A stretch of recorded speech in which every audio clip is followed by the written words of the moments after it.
היי כולם, אני ארז קנלו ואני פה כי אני חי מריגושים וחוויות. אני אוהב אוכל טוב, טיולים, נופים, תרבויות, ובגדול מאוד אוהב חופשות. זאת בדיוק הסיבה שבגללה הקמתי את לוס, חברה להפקת חופשות, ובדיוק הסיבה שבגללה אני פה. לחקור ביחד איתכם מקומות מרתקים ולהבין איך הכי נכון לתכנן את הטיול הבא בכל יעד שנבחר. מדי פרק נערך פה אורחים מיוחדים. הם יעזרו לנו להכיר את היעדים כמו שרק מקומיים יודעים, ויתנו לנו טיפים חשובים. את כל המידע שנאמר בפרק תוכלו למצוא באתר שלנו, vacations.com, לינק מצורף מטה. אז אנחנו יוצאים לחופש, בואו נתחיל.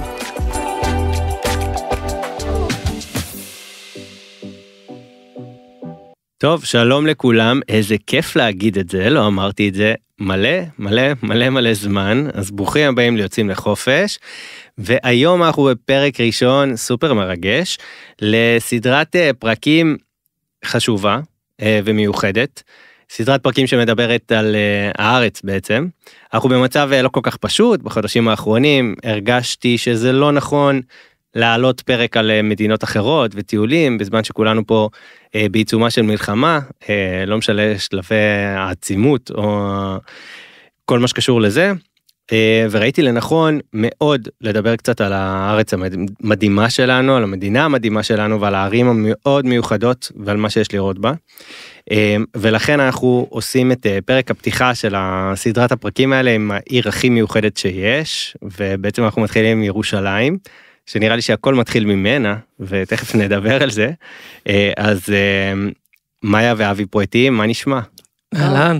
איזה כיף. כיף להיות פה. כיף שאתם פה. אני אציג אתכם קצת. אז מאיה כהן ואבי בלדי, זוג ירושלמי ומקימי העיר ציון, שזה בעצם מיזם חברתי לסיורים קוליים בירושלים. וולקאם, כיף שאתם פה. תספרו לנו קצת עליכם. יאללה, אתה מתחיל אבי. לא, בכבוד. טוב, אז נעים מאוד. אני מאיה, מעצבת מאיה ואבי. אני עובדת במשרד החינוך, ואני מדריכת טיולים, ובלב, אני קודם כל אוהבת את הארץ, ואני אוהבת להנגיש אותה, ואני אוהבת להתעסק בתוכן, וביחד עם אבי הקמנו את עיר ציון, שעוד שניה נספר עליו. כן, צריך לחזור לתקופת הקורונה, נראה לי זה המקור של ישבנו בבית. כל מתחיל בקורונה. כל מתחיל בקורונה. לפני המלחמה היא שם. אז ישבנו ובאמת חיפשנו שאנשים, איך הם יכולים לסייר קצת בירושלים, וגם חברים שלנו שהם מחפשים מה לעשות תמיד בירושלים, ומביאים את ההורים שלהם, וגם בדיוק מה שקורה עכשיו במלחמה, שבגלל זה אתה עושה את הפרקים האלה, כולם היו חייבים להישאר בארץ. אז גילו מחדש את ירושלים, ואפילו עיריית ירושלים מתגאה את ירושלים הכי חול בישראל. זה משהו כזה. קצת נכון. טובים במיתוג אבל. כן. ואז בגדול מאיה הגיע עם הרעיון הזה. מדהים. אבל לא הצגת את עצמך אבי. נכון. אז אני אציג את עצמי גם. אז זה אבי בלדי, ואני בוגר של תואר ראשון במשפטים באוניברסיטה העברית, וגם תואר שני, ואני כותב תזה על איזה נישה מאוד ספציפית במקרקעין, ההיסטוריה המשפטית של מוסד ההקדש, ואני גם מורה דרך, זה באמת החלק היותר כיף. מדהים, וירושלמים. וירושלמים, ירושלמים, במקור. כן, דורות בירושלים. מה זה אומר? הבטחתם שתספרו לי. אצלי סבא שלי נולד בעיר העתיקה במשגב לדח, כן, ואצלי סבא שלי נולד, כן, סבא שלי נולד בבתי גרעין, זה עוד שכונה גם מהוותיקות בירושלים. יש כמה מונחים, לא? אני מכיר רק סמכתת. נכון, אבל כי הסמכתת תמיד אומרים שהם הכי שווים. כן, אוקיי. זה, כן, הספרדים של ירושלים, שהם 7-8 דורות בירושלים, אז הם נקראים הסמכתתים. כן. שהם מתנסים אפילו על האשכנזים, אתה מבין שזה כן, כי הם היו לפניהם, אז זה בסדר. בכללי, כל ירושלמי אומר שהוא איזה 8, 9, 20 מיליון דורות בירושלים, ככה תדע כמה הוא מתנסה מאחד ועד. הבנתי. אני אשמח אבל כשיאללה, בואו תספרו לי קצת על ירושלמים, לפני שאנחנו מדברים על ירושלים. התחלנו לדבר על זה קצת אתמול, נשמח ככה שנרחיב על האנשים האלה, אני יכול להגיד מהצד שלי, שירושלמים תמיד מאוד גאים בירושלמיות שלהם, תמיד זה חלק מאוד, מרכיב מאוד חשוב באישיות שלהם, כאילו באיך שהם מציגים את עצמם עד היום, אני לא, ממש לא, אין לי נתונים, בסדר? אבל כמה מהחוויה האישית שלי, ואני רוצה להבין עליהם קצת יותר. כן. האמת שזה, אמרת משהו יפה, כאילו שירושלמים הולכים, אז הם כזה ירושלים, כאילו, גם אם הם עברו דירה, הם רוצים להגיד שהם ירושלים, ויש לזה גם בעיניי העניין הזה שאתה נמצא בעיר שהיא קוסמופוליטית, היא מאוד מאוד מעורבת, בין אם זה שיש בה את כל המגזרים שיש בישראל, ערבים, יהודים, שזה גם מאוד מורכב, וחרדים, וחילונים, ודתיים לאומיים, והכל כל הזמן ביחד. כאילו בסופו של דבר ירושלים היא עיר שגם מחברת בין שכונות מאוד מבוססות, לעומת שכונות שיותר קשות יום, והכל ביחד באותו בתי ספר, גנים וסופרים, וזה לא כזה דיכוטומי צפון, מרכז, דרום. זה לא? זה לא, ואני גם רוצה להגיד שתמיד אומרים על תל אביב, שהיא עיר הכי פלורליסטית בישראל וזה, אבל בפועל פלורליזם הוא, זאת אומרת, כולם, אז זה קורה בירושלים. כן. רחוב יפו בירושלים, מרכז ירושלים, אתה רואה שם את כולם, וכשאתה הולך בצפון הישן, או סתם ברוטשילד. כן, זה נראה אחרת. אם אתה עולה על הרכבת הקלה בירושלים, אתה מצליח כאילו מאיפה מהפסגת זאב עד הר הרצל, פשוט להשיג את הכל. כאילו אתה רואה את הכל ואתה חווה את הכל, וגם נגיד, באקסטרים. וגם במיקס. כן, במיקס ובאקסטרים. כאילו הכל שם, כאילו, אתה מרגיש שאתה באיזה חוויה שלפעמים היא בתוך סרט להיות בירושלים, כאילו גם, לצערנו הרבה פעמים זה דברים קיצוניים, אבל כאילו אתה חווה גם המובן הדתי שאנחנו נדבר עליו היום בפרק, הוא כאילו, הוא חלק גדול מזה. הוא משמעותי.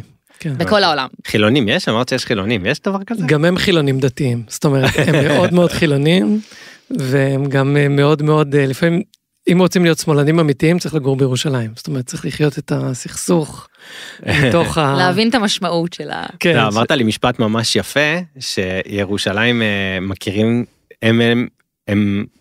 שירושלמים מכירים את האחר, כי הם תמיד רואים אותו. זה משפט שממש אהבתי שאמרת, לא יודע אם אתה זוכר, אבל חשוב לי להזכיר אותו. כן, אתה מפתח איזושהי מודעות, ואז גם כשאתה מדבר על דברים, הם תופסים נופח אחר, גם בדעה הפוליטית שלך, חברתית. אני רק חייב להגיד שפעם מישהו אמר לי, איך אתה יכול לזהות ירושלמי? אתה תראה שהוא עולה לאוטובוס, ויושב ליד חרדי ממאה שערים, באוטובוס. ככה אתה זה שהוא לא מתל אביב. לא מנסה לזה. כן, תל אביב היא הרבה יותר חדקונית, אין ספק בכלל. לא, סתם, אנחנו צוחקים, תל אביב היא מצוינת, אבל... ומקבלת. כן, מעריץ מספר אחד, בסדר. כן, זהו, תמיד יש את הצורך להשוות גם, נכון? כן, אנחנו לא הולכים להשוות פה בפרק. אנחנו לא הולכים. כאילו, תל אביב מנצחת בהרבה מאוד דברים את ירושלים, אבל ירושלים יש לה פייט במקומות אחרים. מחוזות תרבותיים, דתיים. לא נמצאת שם בכלל. עוד משפט שאת אמרת לי, ונראה לי שאולי שווה לשים אותו בתחילת הפרק, זה שלא צריך, לירושלים יש דברים משלה, והיא מה שהיא, וצריך פשוט לדעת מה היא, ואז לבוא ליהנות מזה. לגמרי, כאילו כשאתה בא לתל אביב. אני חושב שזה אביב... נכון לכל מקום, סליחה. כן, לא, אתה בא לתל אביב, ואז אתה מחפש חיי לילה וזה, ואז אנשים אומרים, מה חיי לילה בירושלים? עכשיו, זה נכון, יש חיי לילה בירושלים, יש קולינריה בירושלים, יש הכל, אבל הסיפור של העיר הוא אחר לגמרי, הוא סיפור של דתות, הוא סיפור של היסטוריה, הוא סיפור של תרבות, ירושלמית ותיקה, והיא מגניבה עד היום, והיא איכותית מאוד, אז כאילו היא משהו אחר, היא קרה, אין בה לחות, כי זה משהו אחר. יאללה, בוא נספר את הסיפור. בוא נתחיל. בוא נתחיל עם המיקום שלה אולי. אני חושב שזה יהיה ספתח טוב לסיפור שלה. כן, זה מספר הרבה, הגיאוגרפיה והגיאולוגיה. כשהייתי באוניברסיטה גיליתי שיש קורס שנקרא הפילוסופיה של הגיאוגרפיה. ואז הבנתי שבאמת יש דברים בגו. ירושלים, העיר העתיקה, שהיא המקור, היא מוקפת בקברים.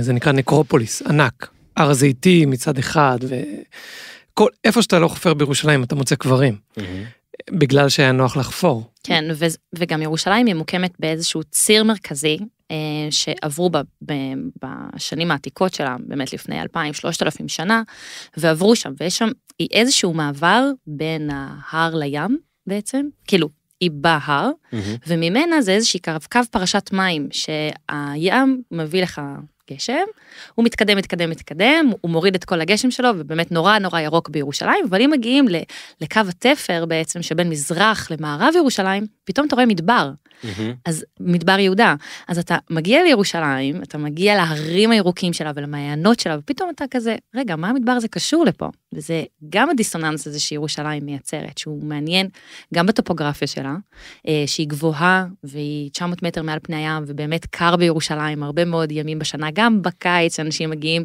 אם שאלנו איך מזהים ירושלמים, תמיד יש להם סוויצ'ר בתיק. בערב, באוגוסט.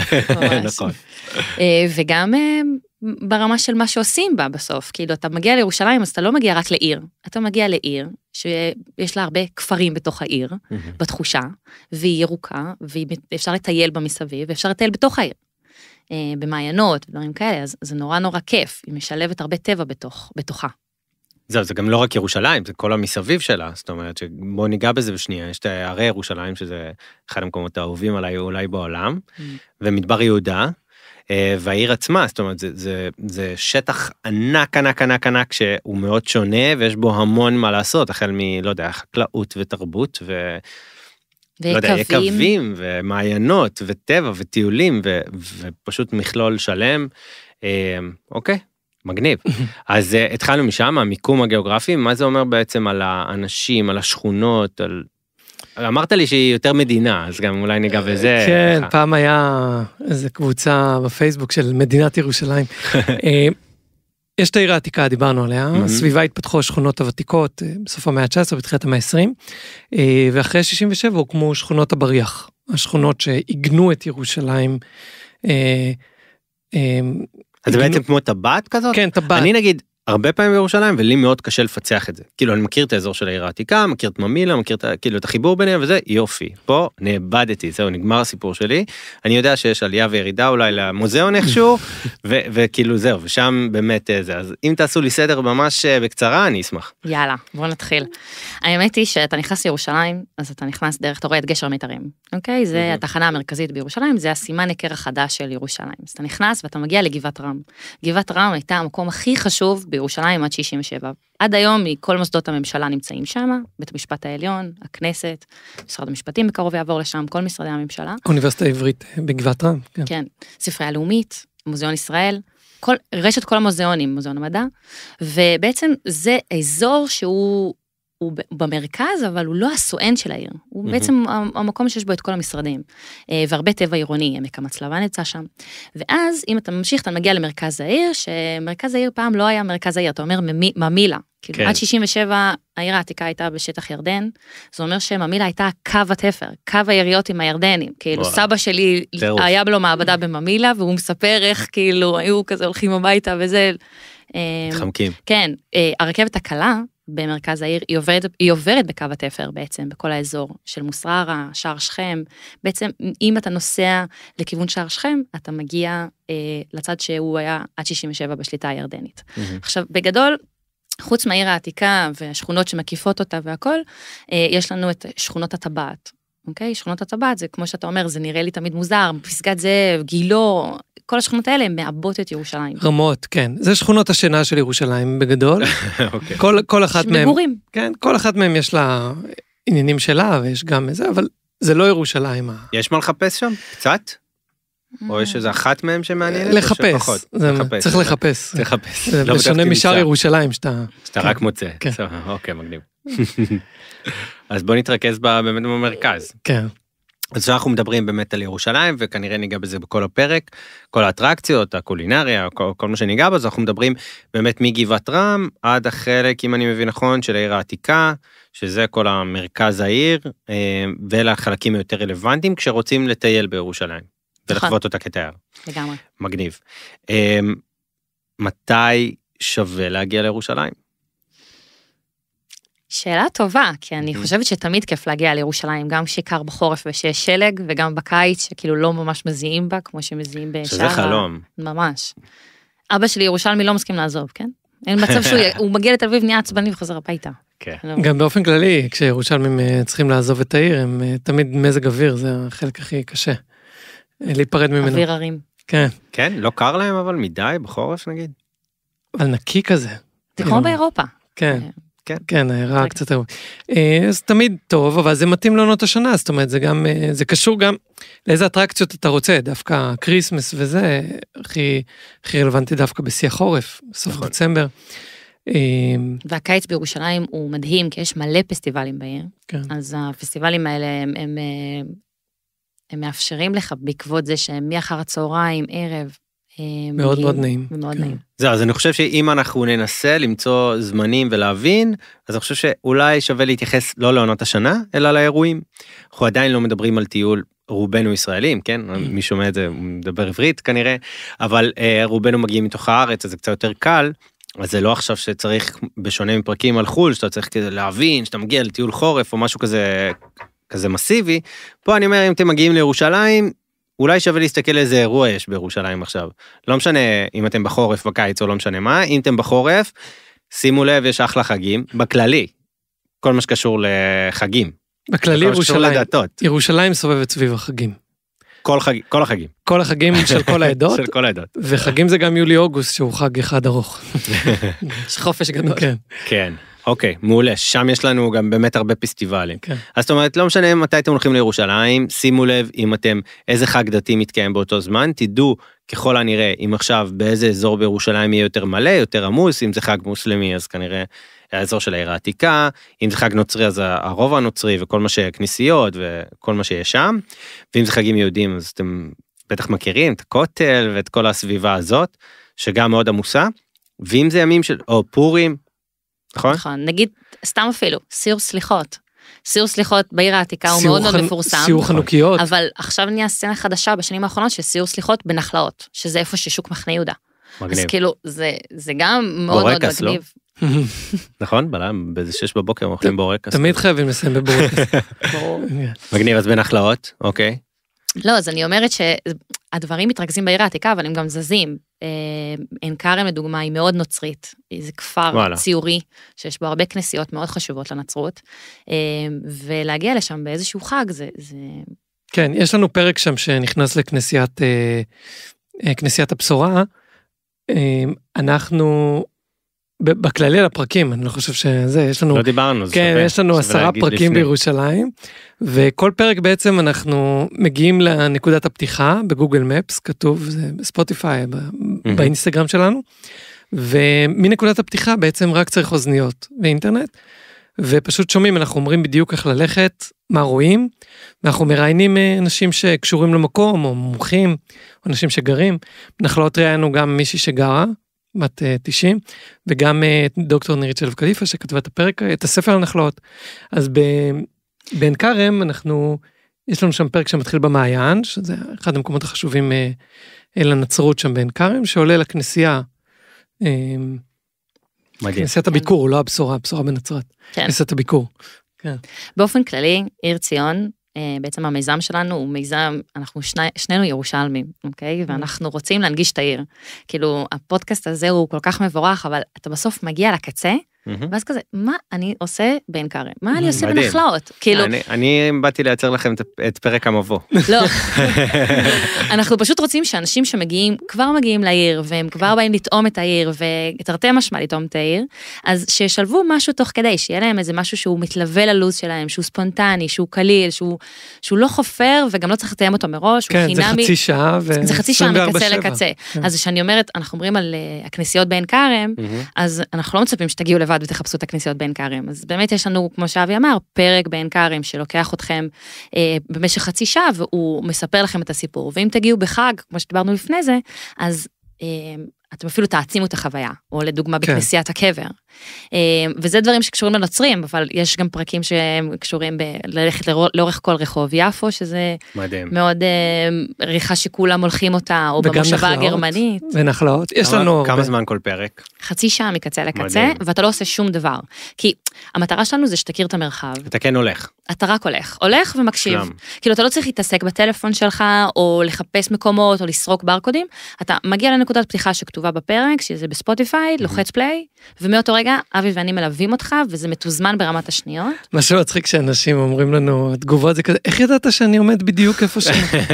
עשינו את זה 50 פעם לפני שאתה עומד בדיוק. ספרתם צעדים כזה, טיק טוק כזה וזה. עשינו עשרות ניסויים, כן, ניסויים בבני אדם, אמיתי.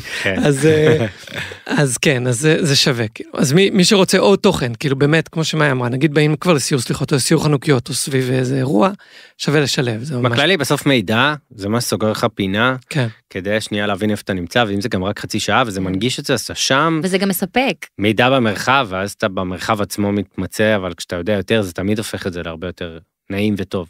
כן. מדהים. בסוף הפרק נספר למאזינים ולך, מה הפרק הכי נשמע שלנו. או מה אנחנו הכי כן? אוהבים. כן, או מה אנחנו הכי אוהבים, שניים נפרדים. סקרן. כן. טוב, תפרטו את כולם, אני אשמח. כן.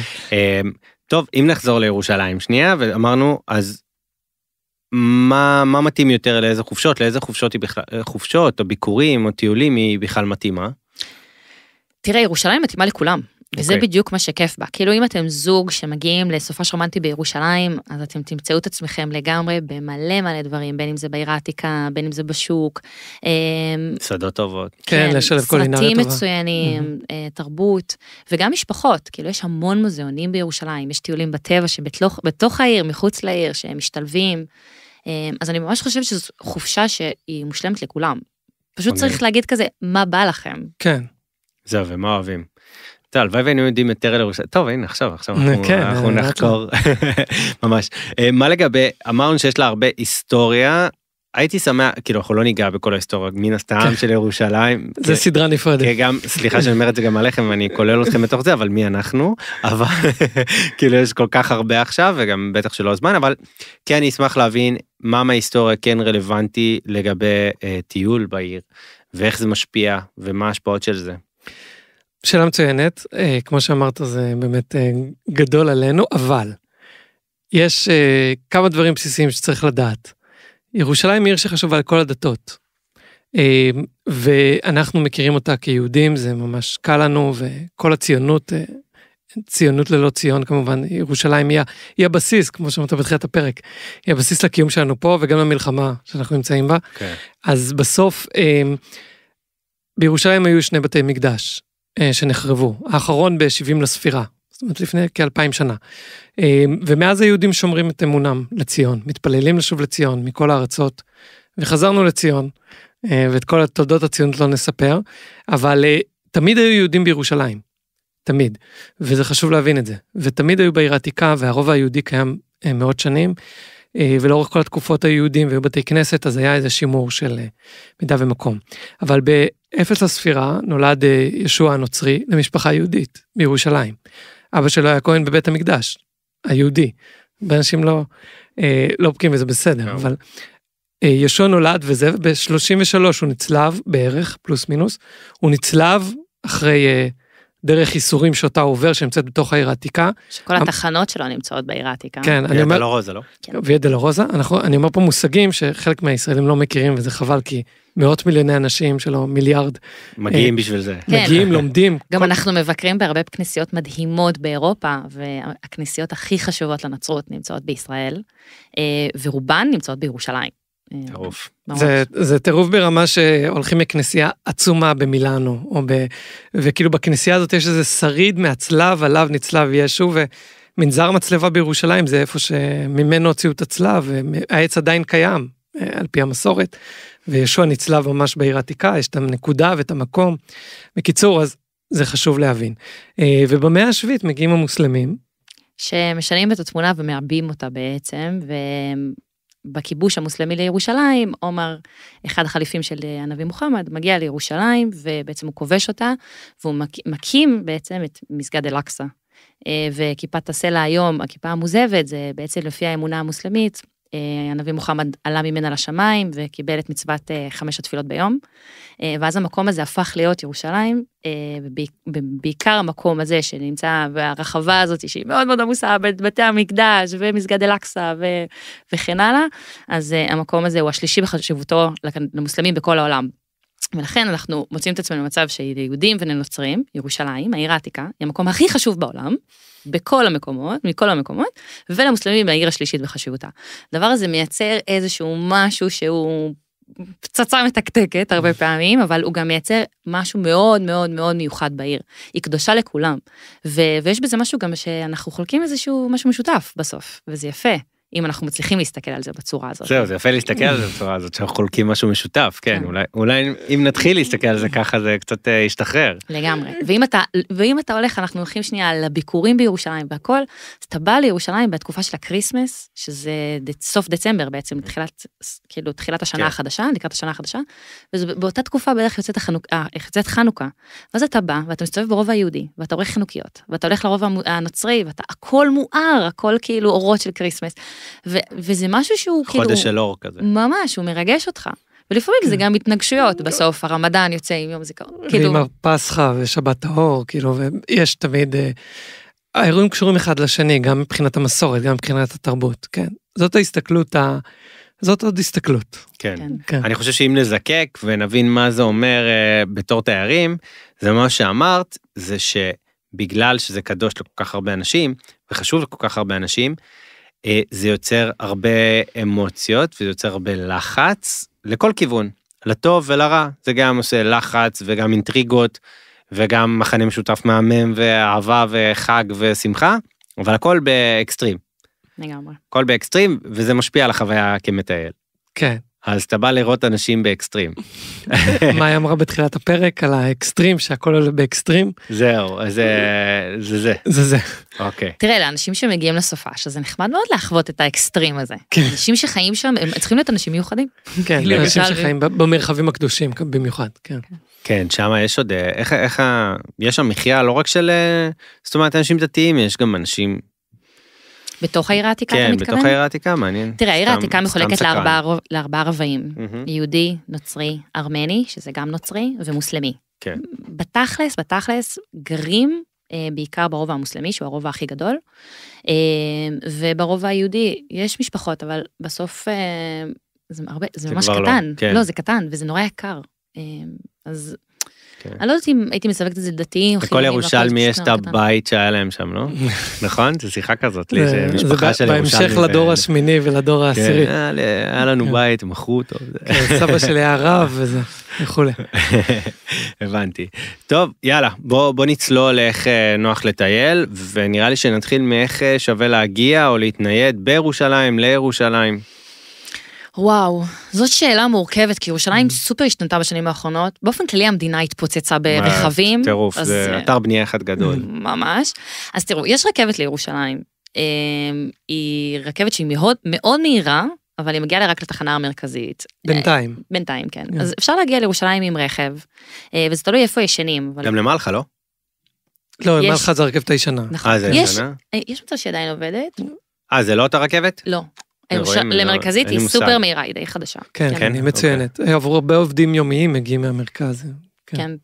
ובתוך ירושלים, במרכז שלה, יש את הרכבת הקלה. שרכבת הקלה, דיברנו עליה קצת ברב תרבותית שזאת שאלה, אבל היא גם מאוד מאוד פרקטית. כי היא מגיעה מהר הרצל, שיש שם חנייה, והיא עוברת בכל מרכז העיר, והיא מסיימת באזור של פסגת זאב, שבדרך יש שם עוד כמה מקומות חנייה בחינם, אני מדברת, כאילו, כן. ואתה תחמושת, אז אפשר להחליט שמגיעים ונוסעים את הרכבת הקלה, אם אתם מגיעים לסופש, אז כמובן שאין תחבורה ציבורית בירושלים, אבל היא הרבה יותר רגועה, כאילו, זאת עיר שכמעט ולא נוסעים בה.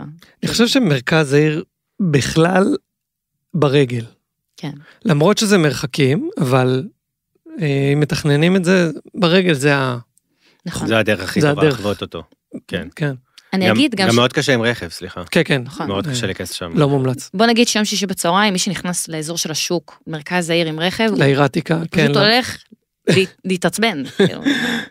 אבל אני אגיד שחוץ מהאזור הזה שאנחנו מדברים עליו, של מרכז העיר, ממש רחוב יפו והשוק, אז בגבעת רם כמובן להיות עם רכב, כאילו אין שם שום בעיה, גם במוזיאונים יש שם חנייה, בספרייה הלאומית, אז זה מאוד מאוד נוח, וגם באזור של רחביה, שזה האזור של הצעיר, הסטודנטים, המקומיים של העיר כזה, אז גם לא כל כך בעייתי להסתובב שם עם רכב. אז בסוף כזה, הקושי הוא במרכז העיר. הבנתי, אז זאת אומרת, אם מגיעים לכמה ימים, סופש וזה חייב רכב, אם אתם מגיעים לירושלים אפשר גם בכיף להגיע עם רכבת, להתנהל שם עם רכבת קלה או אוטובוס או משהו כזה. מומלץ אפילו, כן. מומלץ אפילו, אם מגיעים לקצוות, איך קראנו לשכונות האלה? שכונות שינה. שכונות השינה, העיבוי או הטבעת, נכון? אז זה בסדר עם רכב. זהו, אני תמיד בחיים לא יצא לי להגיע עם תחבורה ציבורית לירושלים, כי זה תמיד נראה לי כמו איזה סיפור. אז אתם אומרים שלא, אני... תראה, גם ירושלים, חשוב להגיד, לא אמרנו את זה, היא העיר הכי גדולה בישראל. היא ענקית, וכל שכונה יש פה, לא, היא מבחינת כמות תושבים גם, מבחינת שכונות, כאילו שכונת רמות, יש לה 40,000 תושבים. זה כמו טבריה. כאילו, כערים. זה נכון. זאת עיר עצומה. כן. אז בין השכונות וזה להתנייד, אז בתוך מרכז העיר אל תגיעו עם רכב, השאר אתם יכולים להסתדר. כמה זמן לדעתכם ממצים את העיר בטיול קצר? זו שאלה... תראה, אנחנו ירושלמים, ולא מיצינו את העיר. נשבעת לך. לא, טוב, זו שאלה גם מה מחפשים. ונראה לי שסופש, שאתה כזה מתכנן אותו טוב, אתה יכול ליהנות ממש. 3 לילות כזה? נראה לי סופש בשנה. סופש בשנה. כן, לא, ברור שלא עושים את כל העיר כל הזמן, ורוצים גם, נגיד שאנחנו לא במרוץ, ובאים לחוות אותה כדי לנשום אותה. כן. בוא נגיד זה ככה. אז נגיד 3 לילות, 2 לילות? סבבה. לא הייתי בא ללילה, כן. 2 לילות. לילה זה כזה קוויקי מדי. כן, כן. זה קצר, כן. הבנתי. ואם אני רוצה לישון, אז קצת על הסצנה של הלינה, יש איזה...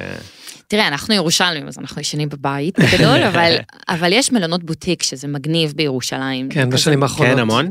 המון, כן. זהו, כי אני מכיר באמת את הסצנה של המלונות הגדולים, שזה באמת כל שדרות דוד המלך, נכון? אז שבאמת בשדרות דוד המלך, שזה מתחיל בממילה, מצודת דוד. המלך דוד. המלך דוד. וולדף אסטוריה. וולדף אסטוריה, בסוף נגמר באוריינט שם, אחרי קצת הליכה.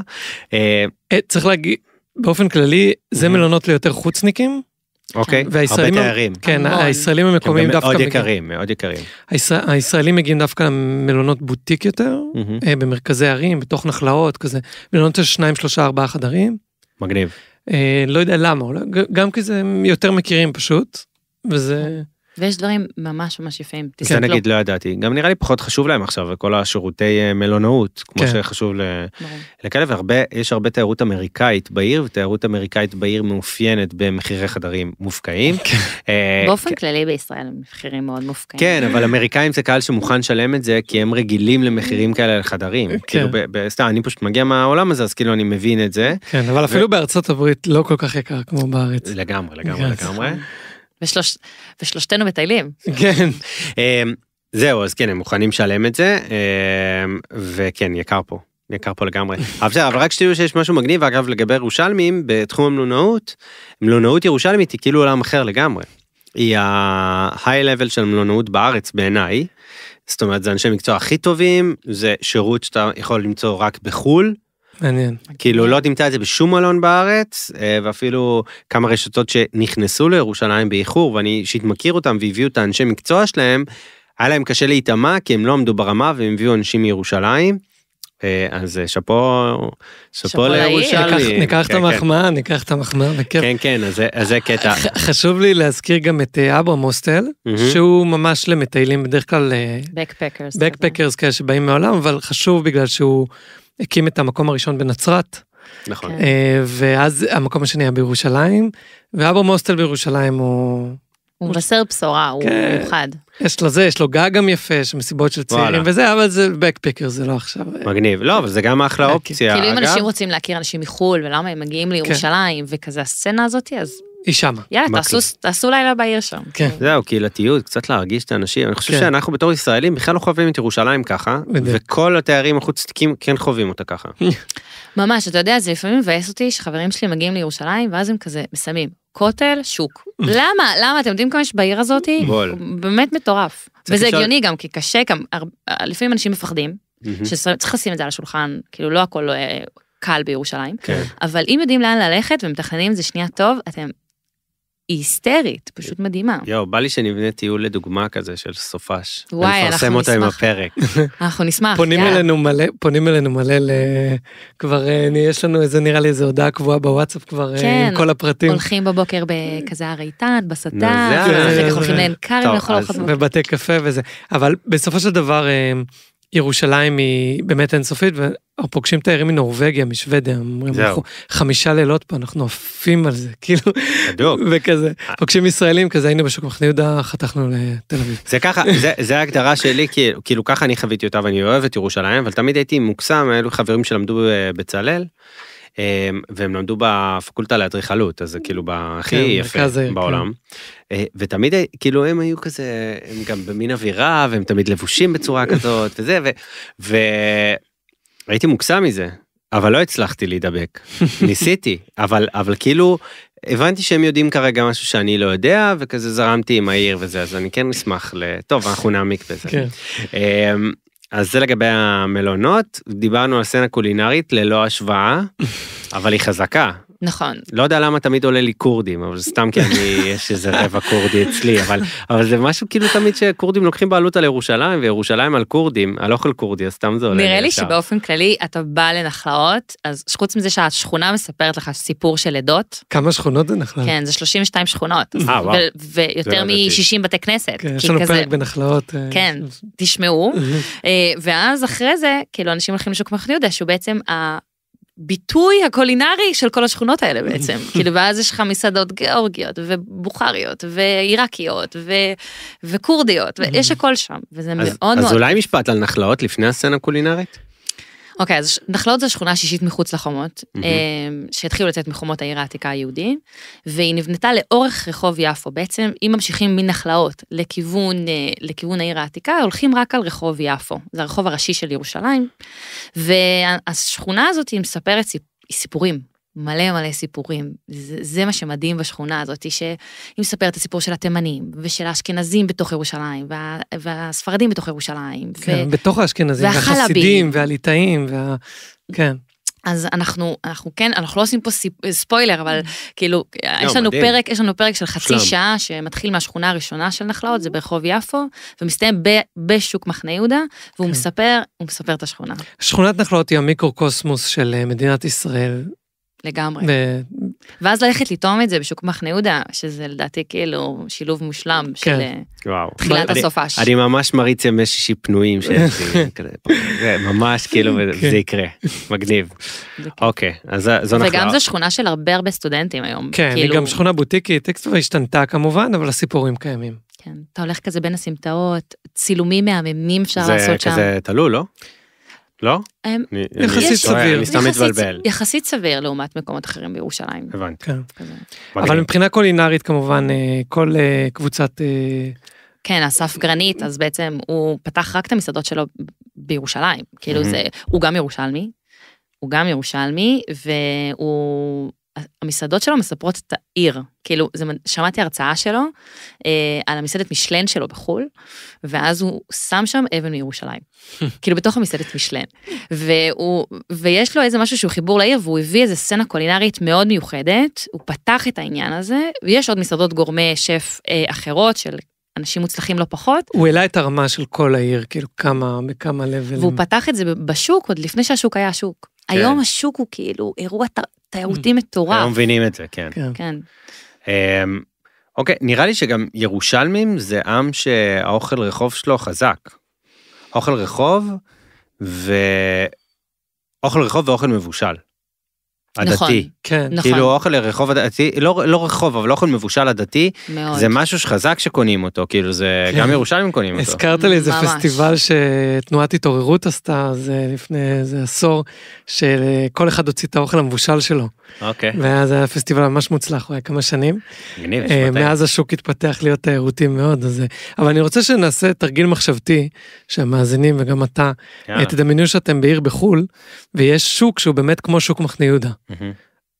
זה אירוע מטורף, אין דבר כזה אתה הולך, לא יודע, במדריד, אין לך שוק כזה, כל כך מגוון, כל המאכלים, מזרח מערב, וצבעוני. מבחינת עדות. זהו, מבחינת גיוון, כן, תמיד הכל מאוד זהה. כן, אתה הולך לשוק, בדיוק, הוא זהה, בדיוק. כן, אז זה שוק מאוד, שוק הכרמל בתל אביב, להבדיל, אבל כאילו, טוב. כן, אתה בא ומישהו רוקח לך איזה משקה שאתה שותה, והוא כאילו מנקה לך את הבטן.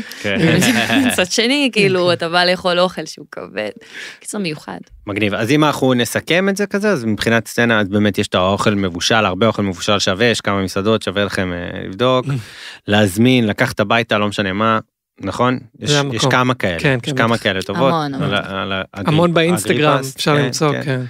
אז יש כזה, יש אוכל רחוב, יש אוכל שוק, שזה עולם שלם, שיש שם מלא עדות ומלא כיוונים, והשוק עצמו נהיה משהו מאוד חשוב, סצנה בפני עצמה. כן, צריך להגיד על השוק, שגם השוק בעיר העתיקה, השוק המוסלמי, יש שם המון סצנה קולינרית. אוקיי, חשוב. טחינה, מקום שעושים טחינה וזה, וקפה, יש שם כל מיני דברים. כן, הקפה המצוין וחומוס. זה יותר צריך להגיע בדרך כלל סיורים מודרכים, אלא אם כן אתם יודעים לאן אתם מגיעים, אבל יש שם סצנה גם מאוד. אוכל טעים בשער שלם. לא פוליטיקלי קורקט, נעים להסתובב שם גם בתקופות מתוחות? תראה, תלוי איפה בעיר העתיקה. העיר העתיקה ענקית. כן. פשוט כשאתה לא יודע לאן ללכת, ואז אתה מגיע לסמטה שאתה מרגיש כאילו שאתה מפחד, אז נראה לי שזה כאילו מפספס. אבל אם, סתם יש לנו 3 סיורים בתוך העיר העתיקה, אם אתה תלך איתם, ואז כזה אתה תסתובב באזורים שלהם, אז ממש אתה לא תפחד. כנסיית הקבע למשל, מטיילים שם, עכשיו לא במלחמה, אבל מאות קבוצות ביום. כן. גם אם יש פיגוע דקירה בשער שכם, וגם אם אין. אז הרוב הנוצרי הוא אחר. הרוב המוסלמי קצת יותר מורכב, המציאות היא באמת שונה, אבל שוב. ומבחינת פנינות קולינריות, אז יש שם. כן. אז שווה. באזור של השער החדש נפתחו שם כל מיני דברים מגניבים. השער החדש מקום יותר נעים ובטוח, ויש שם... מה זה השער החדש, סליחה? מול העירייה. אוקיי. העירייה נמצאת בכיכר ספרא, שזה בעצם איפה שהרכבת של יפו. הרכבת הקלה עוברת שם, וגם מחוץ, וכאילו, גם מחוץ לעיר העתיקה, וגם בתוכה בשער החדש, בעצם השער האחרון שנפתח. אחד השערים של העיר העתיקה, יש שם כמה בתי קפה, כן, יש שם חדשים, הכל מהשנים האחרונות. וגם פתוח בשבת, שזה כאילו גם אירוע שצריך לדבר עליו לדעתי. מגניב. זה ברוב הארמני, כן. כן, כאילו, בגדול, רוב הדברים סגורים בירושלים בשבת, אם יש כמה מקודים כמו מתחם התחנה, שמאוד מתאימים ילדים, ואין כרם, שמתאים למשפחות, אבל מאוד עמוס שם בשבת, כי כזה פתוח, אז צריך להזמין מראש. ובמרכז העיר, באזור שאמרתי, בספרא, אז גם יש מקומות נוצרים שהם פתוחים, וגם באזור שם יש להם לא מעט מסעדות שהן טובות ופתוחות, שתפשפשו קצת כזה בגוגל. ברחוב שושן, כן. מגניב. יש אתר אפילו שזה מסעדות פתוחות בירושלים. כן? כן. קול. אז גם מסעדות טובות, יש להגיד. חשוב, יאללה, קול. תאמת שהכי כיף בעולם להגיע לירושלים, ואת לאכול מאחת מהמסעדות הטובות שלה, בדינר ובצהריים לאכול כזה קליל, כל מה שבא ליד, ואוכל ביתי, וסופר פאן. כאילו זה גם אוכל שקשה, לא תמיד קל למצוא פה, אפילו שאני, כאילו, תל אביב וזה, עדיין. יאללה. בואו נעבור לדבר הבא, שהוא נראה לי הכי גדול בעולם, ננסה לתמצת אותו, וזה בעצם כל האטרקציות, ומה יש לעשות בירושלים. עם מה נתחיל? כן, מוזיאון עם מאיה דיברה. נתחיל תרבות. נכון. אני חושב שמוזיאון ישראל, אנשים כאילו מתייחסים אליו כאיזה משהו, כאילו, מוזיאון ישראל הוא אחד מ10 המוזיאונים החשובים בעולם, בכל קטגוריה, במשך 40 שנים ברציפות אולי, אז הוא לא רק... יש שם כ500,000 פריטים, כאילו זה מטורף, יש גם עם אומנות מודרנית, וגם היסטוריה, וגם ארכיאולוגיה, וגם אוצרות העם היהודי, הם נמצאים שם, ומגילות הגנוזות, שזה הממצא הכי חשוב לעם היהודי. מעל 1,000 ספרים נכתבו רק על המגילות הגנוזות. כן. 1,000 ספרים, ולא על ירושלים, רק על המגילות הגנוזות. הן נמצאות בהיכל הספר. כן, גם אנחנו, עד שהעוצר סיפר לנו. גם הספרייה הלאומית בסמוך נפתחה, יש בה תערוכה מדהימה. יש לה מבנה חדש שהוא מדהים, וגם אפשר לעבוד בה, ואפשר גם לבקר בה. אז כזה, זה גם מגניב, אם כל ספר שהוצא אי פעם במדינת ישראל נמצא שם. גם של העם היהודי, שרוכשים כמובן. כן. חוץ מזה, יש סצנה תרבותית מיוחדת בירושלים, אני חושבת שמי שנגיד מבין בסצנת התיאטרון, אז הוא ללא ספק מכיר את החאן, שזה נמצא ליד המושבה הגרמנית, וההצגות לדעתי הכי טובות בארץ נמצאות בחאן, למי שזה מגניב ומגניב אותו, אז תחפשו, תראו אם יש הצגות, בעיקר בסופי שבוע יש. כן, יש לה סצנה של מנויים גם שלא גרים בירושלים, זאת אומרת, באים רק להצגות של החאן. נגיד הצגות יש בשבת? כן, במוצאי שבת, לא בשישי בערב, זאת עיר דתית ירושלים. אבל סרטים יש, וזה נגיד גם הסינמטק, וגם סמדר, אז זה יש עוד כמובן בתי קולנוע פתוחים בשבת, אבל זה בתי קולנוע של ירושלמים, שבאים, זה מיוחד, זה מגניב, וכמובן פסטיבל הקולנוע, שכאילו... כן, פסטיבל הסרטים הירושלמים. הסרטים, אז הוא נמצא בסינמטק, והוא כאילו, זה בתוך הוואדי של גיא בן הינום, ואתה קורא את העיר העתיקה, אז אתה בא לסרט, אבל אתה בעצם חווה כאילו הרבה יותר לסרט. כן, ערב שלם של כיף. כן. וספורט? מה, כאילו, צריך להציג את בית"ר ירושלים, אני לא יודע אם... לא. נראה לי שמכירים. הפועל בכדורסל. כן, הפועל ירושלים עכשיו זכתה בגמר גביע המדינה. את הקבוצות הירושלמיות לא צריך להציג אותן, נכון. מיוחדות, כן צריך לציין את הפועל קטמון, נכון. שזאת סצנה חדשה. באופן כללי אני אגיד שדיברנו על זה קצת בהתחלה, אבל זה מגניב על הפועל קטמון. בירושלים שכונות עשירות גרות ליד שכונות קשות יום לפעמים. זה מגניב. וקטמון היא מאפיינת את זה. קטמון הוקמה בקטמונים, שזאת אותה שכונה קשה. היום היא משתנה לגמרי כתחנה, כאילו הרכבת עוברת שם, ולא משנה, לא ניכנס לזה היום, אבל הוקמה שם קבוצת כדורגל, שהיום זאת הקבוצת כדורגל, הפועל קטמון. כן, יש לה אוהדים ירושלמים, ויש לה הרבה מנויים, והיא... כן, היא קואופרטיבית, היא הוקמה. או תשמעו עליה. אז זה בעצם גורם לחיבור בין אנשים ממעמד סוציו-אקונומי נמוך לגבוה בירושלים, כי אני מכיר הרבה כאלה. שכאילו הם באו מבית, אבל יש להם חברים שהם עמידים, וזה כולם ביחד כזה בירושלים. הבית ספר, הוא אותו בית ספר, והסופר הוא אותו סופר. אז אנשים רואים אחד את השני, נהיה איזושהי, כאילו, כן, היא מאוד, קצת יותר רב תרבותית, כן. זה קול, ממש, אני אוהב את זה. לא, אסור לנו לשכוח את הפסטיבלים, נגענו בזה, אבל מבחינת תרבות ובילויים ואטרקציות וכדומה, אז יש את הפסטיבלים, יש את המוזיאונים, ויש גם את כל האתרים, נכון? שזה כאילו גם חשוב, לא יודע, עיר דוד, מה יש עוד בסגנון? עיר דוד, מגדל דוד, גם חנך מוזיאון מצוין. חדש. בתוך העיר העתיקה יש כל מיני מוזיאונים, מוזיאון הבית השרוף, ויש מוזיאון חדש של הארמנים, מאוד מאוד יפה, גם אפשר להגיע, הכל לחפש בגוגל ולהגיע, כל זה בתוך העיר העתיקה. מוזיאון לאומנות האסלאם, הוא מוזיאון מדהים, שכמעט ואנשים לא מכירים אותו, הוא נמצא באזור של רחביה. בין רחביה לקטמון, והוא פשוט מדהים, אם כאילו כבר הייתם במוזיאון ישראל כבר פעם, או...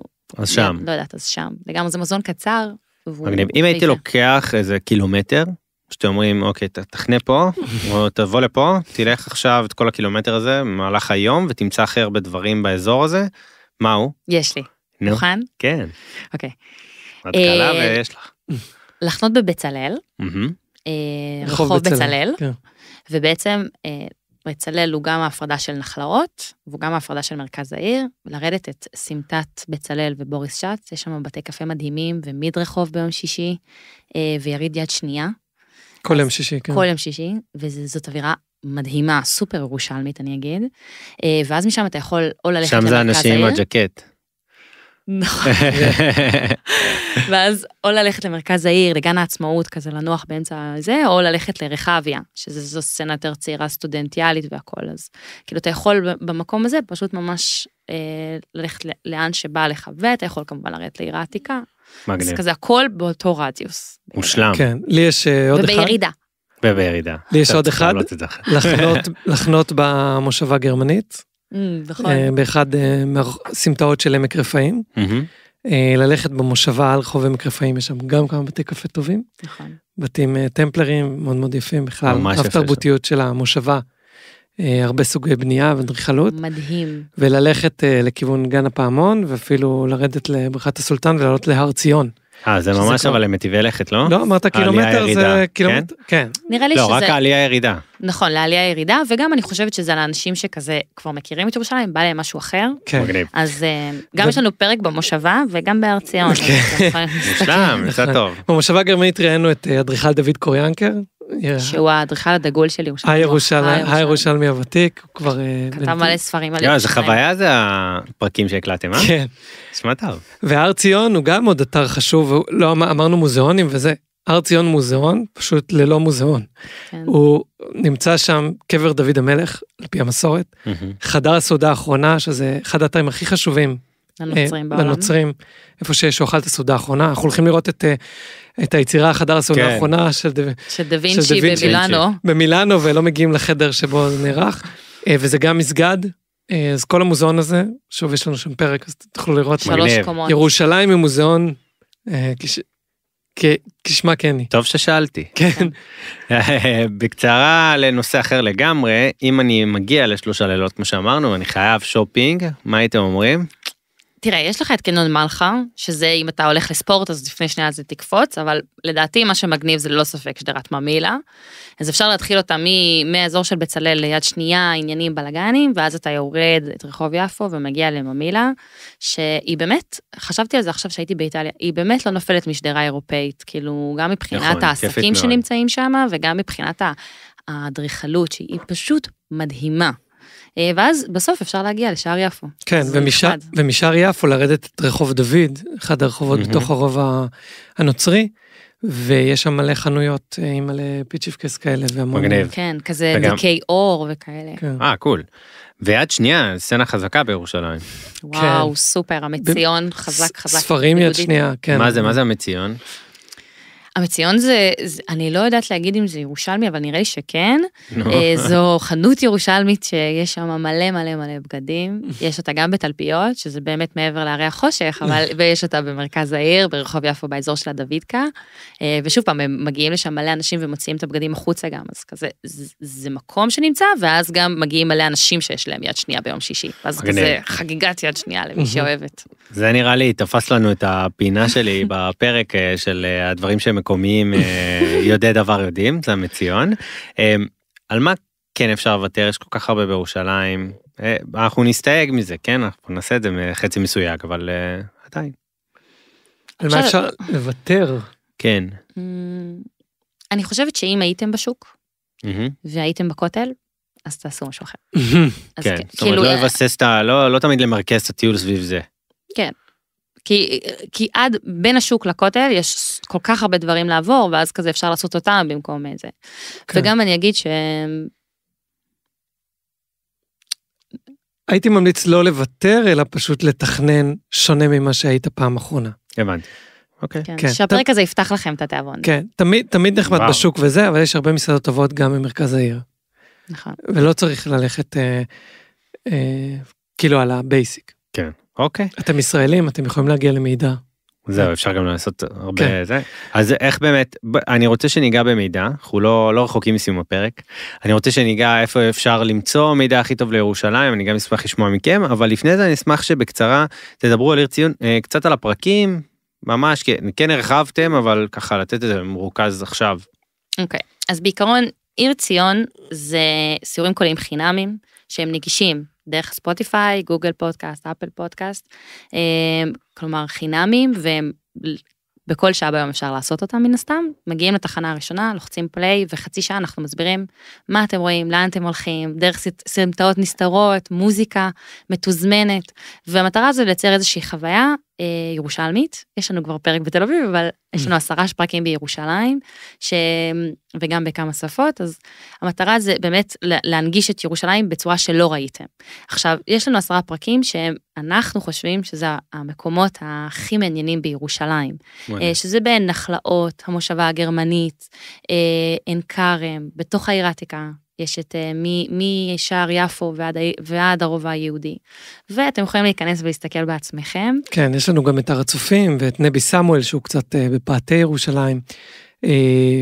מה עוד שכחנו? כנסיית הקבר כמובן בתוך העיר העתיקה. ואמרנו את זה גם מקודם, אבל הסיורים האלה הם אמורים להשתלב ביום שלכם. כלומר, אם אתם רוצים במשך היום לאכול בכמה מסעדות ולעשות לכם סיור קולינרי, ואתם רוצים ללכת למוזיאון, ואתם רוצים לעשות אולי טיול בבוקר, בסטף, או כל מקום אחר במדבר יהודה, אז הדבר הזה יכול להשתלב בלו"ז שלכם. הוא חצי שעה מקצה לקצה, ואז המטרה היא כן שנכיר את התרבויות שנמצאות סביבנו, את ההיסטוריה, את האומנות, את האדריכלות, כאילו ירושלים מספרת איזה סיפור מטורף, ואנחנו מתיימרים להגיד שאנחנו מנסים בחצי שעה לתת לכם כזה, הרבה ממה שאתם חווים בכאן ועכשיו, כי אתם כבר הגעתם לשכונה הזאת. בול. לא, גם זה באמת מידע שנותן ערך, כאילו להסתובב במקום שאתה קצת מבין איפה אתה נמצא, זה נותן ערך עצום לטיול שלך, וחצי שעה זה זמן שהוא סופר קול, אתה לא שם לב וזה עובר, באמת, זה לא סיור מודרך של 3 שעות שלפעמים מעייף. לגמרי. אתה יודע, יש לי איזה סיפור קטן לספר, שחבר טוב שלי, לקחתי אותו למושבה הגרמנית, שזה פרק שאני מאוד מאוד אוהבת, כי לי הוא מאוד חידש כשבניתי אותו, ואימא שלו גדלה במושבה, והוא כזה כבר הכי תל אביבי, הוא שונא את ירושלים, אין לו כוח אליה וזה, ואז אמרתי לו, יאללה, בוא תשמע איתי, וזה, לקחתי אותו, ואז שסיימת את הסיור, פתאום הוא אומר לי, יואו, תקשיבי, איזה יפה פה. ואז התחלנו ללכת סתם, הלכנו בית קפה אחר כך, ואז הוא אמר, יואו, אני לא יכול, איזה בתים יפים, לא שמתי לב לזה אף פעם. עכשיו, הוא כאילו גדל שם. ואז הוא כאילו אומר, הערת לי את זה, כי פשוט נתתי לשים לב לזה עם עצמי, כאילו הלכתי עם אוזניות, והייתי שנייה לבד, וזה היה לי כיף. מדהים. אז זאת המטרה. תעשו את זה גם אתם, אני אעשה את זה, בקרוב ממש. מבטיח, לא, אבל זה נשמע חוויה מדהימה, ואיזה יופי שיש דבר כזה בכלל. זה גם היחיד בסוגו בארץ. לגמרי. וחינמי, כן. חינמי, טירוף. זה מיזם חברתי, בשביל שכולנו נכיר. תודה לכם. נגיד, איפה עוד אני יכול למצוא מידע שאתם ממליצים עליו? יש את, זהו, אז נקודה מעניינת. ירושלים מחולקת להמון עדות, כל עדה יש לה את האפיקי פרסום שלה, אז אתה לא תקבל את הכל במקום אחד. אוקיי. אתה יודע, אתה לא תשמע על מתי היורצייט של קבר שמעון הצדיק, כזה, זה רץ בוואטסאפים בשכונות מסוימות, וכזה מתי, אבל כן יש דברים שכתובים באתר של הרשות לפיתוח ירושלים, שאחראית על התיירות, I Travel Jerusalem, זה השם שלהם, אבל בעיקר פשוט לרשום בגוגל כן, האינסטגרם של העירייה, של הרשות צעירים, כן.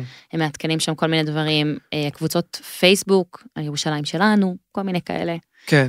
לנו יש עמוד אינסטגרם שאתם מוזמנים, אנחנו מעדכנים שם מלא על תרבויות, ועל ימים, וזה. הרציון, מגניב. וגם יש שם המון סטוריז שמורים, אני חושב, על הרבה מקומות בירושלים, אז יש שם כבר מספיק מידע. שווה.